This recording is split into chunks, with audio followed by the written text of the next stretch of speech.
dosage instructions ni Dr. Landrito. So gumaling din sila at okay na kaming pamilya ngayon. Sinusunod na namin yung prophylaxis para makaiwas na ulit sa COVID. At may sasabihin ako itong aking trabaho ngayon. Bale, nagwo-work ako para sa isang kumpanya ng isa sa pinakamalalaking social media sa buong mundo. 7 kaming Pilipino dito sa Pilipinas ang nagtatrabaho para sa kanila. Ang ginagawa namin, sinesensor namin ang social media. Bale, lahat ng post, lahat yan, mapasulat, picture, video, nakikita ang data. Dahil meron kaming OCR technology o yung optical character recognition. All the letters na makikita sa pictures and videos, lahat ng post at story sa social media na ito, inassign sa amin ang Pilipinas kasi kami yung qualified na trabador na nakakaintindi ng wikang Pilipino. Marami kaming instructions na receive, maraming PDF files na binigay sa amin bilang guidelines kung alin ba ang mga content sa social media na buburahin namin. So may papakita ako isang document lang. Ayan. Makikita niyo merong nakatabingi sa background, nakasulat ay confidential. Bago ako nagsimulang maging trabador nila, may pinirman akong kontrata na ako lang ang makakakita ng document at hindi ko ito pwedeng ipakita sa iba. So this document is about sa pagsisensor ng social media post na nagpapasama sa image o reputasyon ng bakuna. Ang ikinagulat ko dito sa trabahong ito, may instructions sa amin na kahit pa personal story o totoong experience, pinapabura sa amin. Ang dami na naming naalis sa social media content na mga na-injury at namatay dahil sa bakuna. Ang totoo niyan, hindi ito isang conclusion lang kasi dito sa website ng CDC, meron silang debate about vaccination mandates. So makikita natin dito yung word na adverse, 23 pages ito. Bali may nakalagay naman dito na mga pag-uusap nila tungkol sa pag-implement ng mandate. Ayan, makikita po natin dito, cdc.gov, tapos PDF nila yan. Nakalagay po dito, legal issues and controversies, exemptions to mandatory vaccination. Bali dito po sa isang sentence, may nakalagay dito, some persons who receive vaccines will have an adverse reaction and some will not be protected. Kaya sila na po mismo ang nagsasabi, hindi sila sigurado. Tapos, meron pa po ditong nakalagay. Papakita ko po sa inyo para may idea po kayong lahat. Ayun. Nakalagay po dito, vaccine safety and effectiveness. So ito pong naka-highlight na sentence. Babasahin ko po. Consequently, some persons who receive vaccines will be injured as a result, and some persons who receive vaccines will not be protected.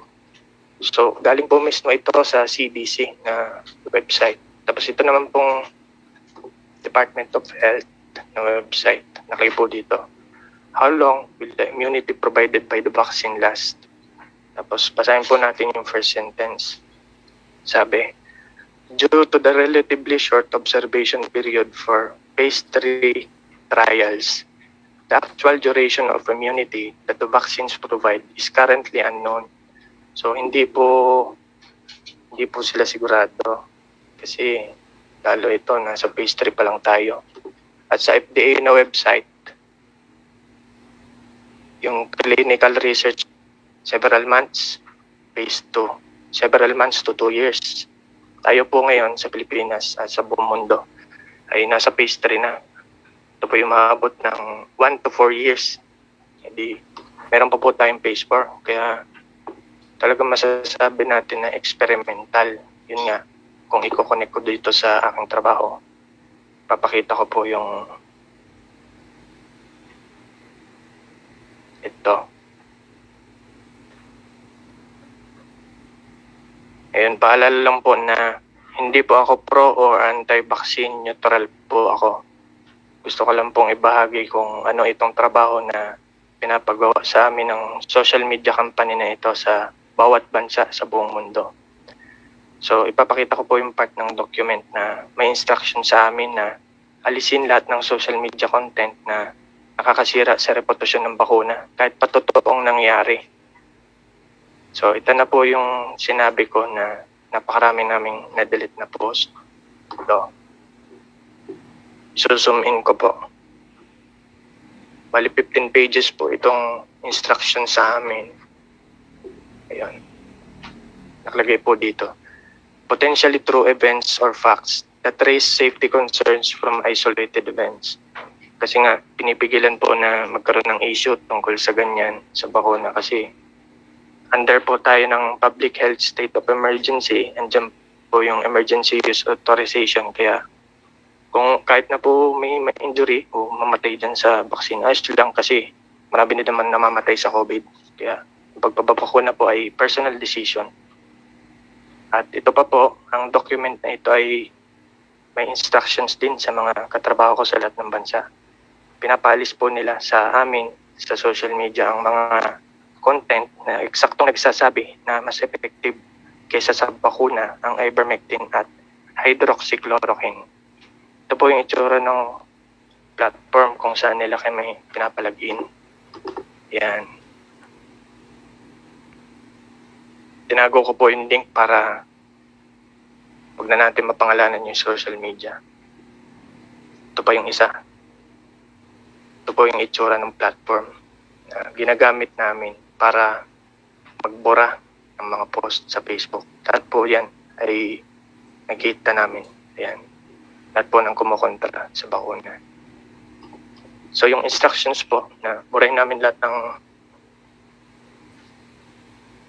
ayun.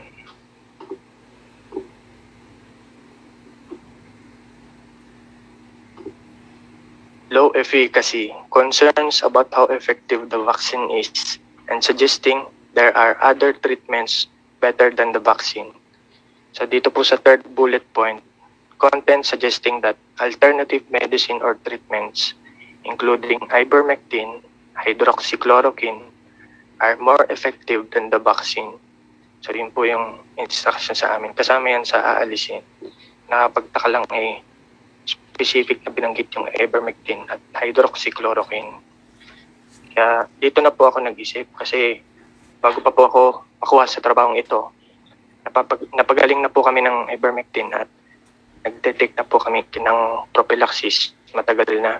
Kaya nag-isip talaga ako kung bakit nila pinapaalis sa amin sa social media. Tapos $4.5 ang sweldo namin kada oras. Inisip ko kanino galing yung pundo ng pinapasweldo sa amin ng mga katrabaho ko sa buong mundo. Bakit pa nila pinapaalis specifically ang ivermectin sa social media? Marami namang napapagaling ang ivermectin na COVID patients. And then habang nagmamasid ako sa mga nangyari sa mundo, nagsulputan. Andyan yung DOH document, sinabi nila walang epekto ang ivermectin at hindi nakakatulong para gumaling mula sa COVID. Si Dr. Anthony Fauci, sinabi niya nakaka-brain damage at nakakasira ng liver itong ivermectin. Samantalang marami ng clinical trials ang nauna sa bakuna at nagpatunay na safe ang ivermectin. Pero nitong sumiklab ang pandemic, nitong nakalipas na taon, nagsulputan mga bagong clinical trials ng ivermectin. Kung dati, safe itong ivermectin, ngayon yung mga bagong studies na ginawa tungkol sa ivermectin, ngayon naman, nilagyan na nila na pwede itong makasira ng liver, brain damage, itong ivermectin. Hindi po ako kontra sa bakuna, ginagalang ko po sila. Inilahad ko lang po ang nature ng aking trabaho at connection nito sa ivermectin. Salamat po. Okay, thank you, Mr. Edward.